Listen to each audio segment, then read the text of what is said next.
A guy who's clearly available is Robert Griffin III. Now, last we saw RG3, he was in Cleveland, played 5 games last year in the land. It didn't exactly work out. They're kicking the tires on him out there in L.A.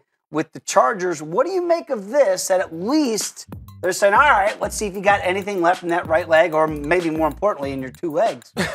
Well, with the Chargers, they're just trying to provide depth at the quarterback position, especially behind Phillip Rivers.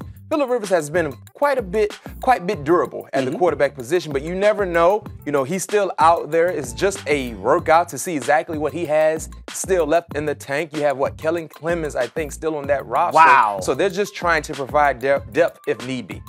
Here's the thing, the way I look at it too, B-Mac, and again, we don't have to make this a referendum on Colin Kaepernick and why he's not getting a look, but doesn't this kind of go to prove that if there's a GM or a head coach that thinks that you have something left in the tank, be it in your legs or your arm, they'll give you a look. And they think there might be, well, they might not sign him, but at least they'll give you the opportunity. And a lot of these rehearsals, to say the least, they're more for the team than the player, because they may have no intent on signing RG3 right now. But let's say something happens throughout training camp, throughout preseason, where there is an injury at the quarterback position. You know what? RG3 looked pretty good in late July. Let's bring him back. Let's bring him back without working him out, just signing the papers. All right, let's see if RG3 can stick out there in Los Angeles.